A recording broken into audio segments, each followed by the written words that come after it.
खुलुमबाय नैबे समाव दंफैयो आङो उदालगुरि जिल्लानि सिङाव थानाय खाग्राबारि दख'रा एबसुनि सिङाव गोलैनाय सिंग्रिबारि गामियाव जे सिंग्रिबारि गामियाव दिनैनिफ्राय साननैनि हाबाफारि लानानै खाग्राबारि दख'रा दुलाराय बर' फरायसा आफादनि खुंगा 40थि बोसोरसालिया जथुम्माया दिनैनिफ्राय जागायजेनबाय।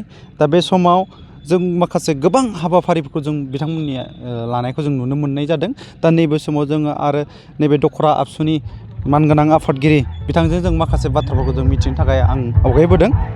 सार नोंथांखौ गिबि खुलुमनाय जाबाय। खुलुमबाय। सा मा बुंगोन दिनैनिफ्राय जिथु नोंथांमोननि दख'रानि जिथु बोसोरसालिया जथुम्मा बे जागायबाय। यस गिबियावनो बयनिसिमबो नैबे पर्टेल निउसनि गेजेरजों खाग्राबारि दख'रा दुलाराय बर' फरायसा आफादनि जानानै गाहाम हामलायनायखौ आं बावहरबाय।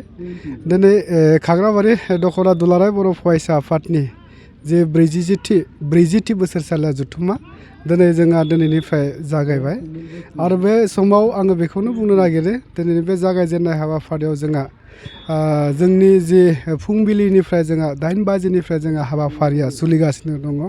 बिदिनो जोंहा थान्दै मेल जोंहा बादा बेखेवनाय हाबाफारि, जामुंसालि बेखेवनाय हाबाफारि, गाहाय सायनासालि बेखेवनाय हाबाफारि, लोगोसे जोंहा मुंख्लं भुपेन चन्द्र बर' गोसोखां बोलुर बादायलायनाय हाबाफारि बेफोरबायदि बायदि हाबाफारिया दिनै जोंहा फारि फारि जालांबाय। आरो बे समाव जोंहा नैबे समाव जोङो मोनसे बे बोसोरसालिया जथुम्माजों लोब्बा लाखिनानै जोङो जोंनि फरायसाफोरनि मोजांखौ हास्थायनानै जों बावहाय मोनसे इडुकेसन सेमिनार जों लानाय जादों आरो बियो दान्दिसे समनि उनावनो जागोन।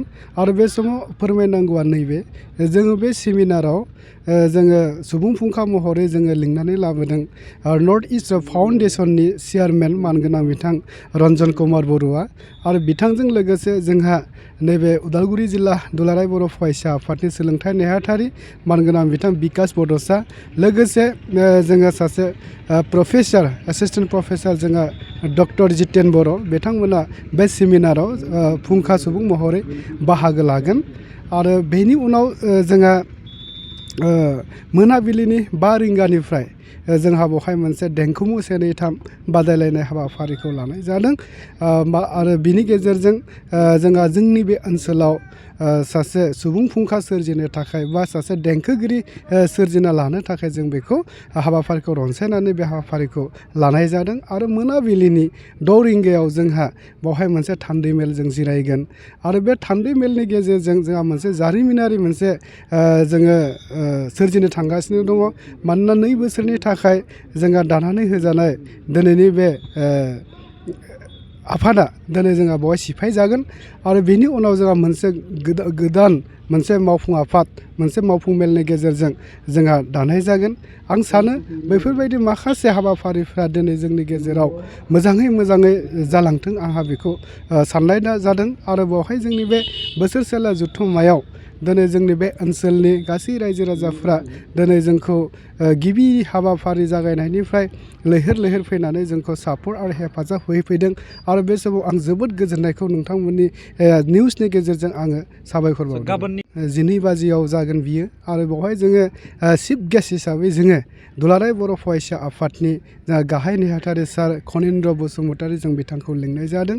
आरो जोंहा बेयाव बुंथिगिरि आलासि महरै जोङो सासे गेदेमाखौ लिंनानै लाबोबावदों। बिथाङानो जाहैबाय जोंनि BTCनि डिपुटि CEM मानगोनां बिथां गबिन्द बसुमतारी बिथाङा बाहागो लाफैगोन। लोगोसेनो बाव बे हाबाफारियाव जिहेतु बानजाय आफादा मोनसे सभेनिर दिहुनदों आरो बे सभेनिरखौ जोंहा बेखेवनानै होगोन जोंनि BTRनिनो EM मानगोनां बिथां दावबायसा बर' सार बिथाङा।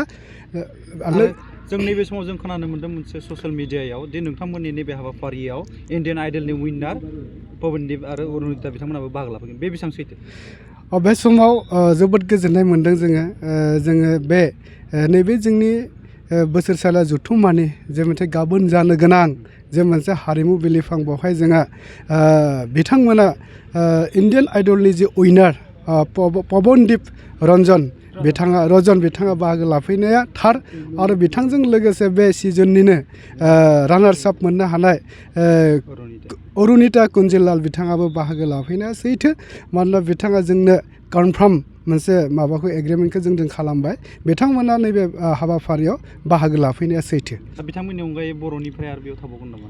बेवहाय बर'निफ्राय जोंहा रंगियानि जोंहा बिनिता बर' बिथाङा बाहागो लाफैगोन लोगोसे नैबे जोंनि उदालगुरिनि जिल्लानिनो सासे मुंदांखा देंखोगिरि जोंहा फुकन बर' फंबायाबो बे हाबाफारियाव बाहागो लाफैगोन आरो बे जोंनि मोनाबिलि हारिमु बिलिफां आयदाखौ जोंनिनो बर'नि सासे गेदेमा जोंहा आसाम एसेम्ब्लिनि स्पिकार मानगोनां बिथां बिस्वजित दैमारि बिथाङा बेखेवनानै होफैगोन। सार जोबथारनायाव रायजो राजाफोरखौ गाबोननि हाबाफारियाव बाहागो लानो थाखाय बा दिनैनियाव बाहागो लानो मा खावलायगोन? जोङो बे समाव बेखौनो खावलायगोन जिहेथु दुलाराय बर' फरायसा आफादनि मोनफ्रोमबो हाबाफारिफोरा रायजो राजानि अनसायनायजोंनो जोंहा जाफुंसारो आरो खाग्राबारियाव मोनसे जारिमिन दङ बे ओनसोलनि रायजो राजाफोरा गासैबो दले बले जोंनि हाबाफारिफोराव बाहागो लानानै माने जाफुंसार होनायाव मुखुब थायो आरो ओंखायनो आं दिनैबो सानो नैबे 40थि बोसोरसाला जथुम्मायावबो जोंहा मोनफ्रोमबो हाबाफारियाव जोंनि रायजो राजाफ्रा निस्सय बाहागो लाफैगोन आरो बिथांमोननि जे बाहागो लानायजोंनो नैबे जोंनि 40थि बोसोरसालिया जथुम्माया जाफुंसारगोनखौ आं मिजिंथिदों आरो बे समाव आं बेखौनो खावलायबावो जाहाथे बे ओनसोलनिल' नङा गुबुन गुबुन ओनसोलनि रायजो राजाफोरा जेन' बे हाबाफारियाव बाहागो लाफैनानै नैबे जोंनि जे जारिमिनारि मोनसे बोसोरसालिया जथुम्मा बेखौ जाफुंसार होनायाव बाहागो लाफैगोन आं बेखौ खावलायो। नैबे समाव जों मिथिनो मोनबाय बिथांमोननिफ्राय जिहेतु दिनैनिफ्राय दिनै सेथि हाबाफारि बे सेथि हाबाफारिया बिथांमोना अलरेडि जाफुंजोब्बाय होननानै बुंबावदों आरो नैबे जिहेतु गाबोननि जानो गोनां हाबाफारि हारिमु बिलिफां बेयाव मोनसे समनि इण्डियान आइडलनि उइनार बिथां पबेन देब राजन आरो अरुणिता कन्जिलाल बिथांमोनाबो बेयाव बाहागो लाफैगोन होननानै बुंबावदों आरो लोगोसे बिथांमोना जोंनि नैबे बड'सा खौरां बिजोंनि गेजेरजों रायजो राजाफोरखौ खावलायहरदों दि बिथांमोना जिहेतु गाबोननि जिथु हारिमु मोनाबिलि बे समाव रायजो राजाफ्रा फैनानै बिथांमोनखौ मददथि होफैगोन होननानै बिथाङा जोंनि सिगाङाव बुंथिदों आरो जों नुनो मोनबावदों जिहेतु बिथांमोननि दिनैनि सेथि हाबाफारिया दिनै भलिबल गेलेनाय जिरायसालि बेखेवनाय जामुंसालि बेखेवनाय आरो गोजौ जौसां बेखेवनाय बेफोर गासिबो हाबाफारियाव 100% जाफुंबाय होननानै जों दा बे समाव जों नुबाय थादों। दा नैबे समाव आङो उदालगुरिनिफ्राय बड'सा न'खरनि जानानै सोरांसार बाग्लारि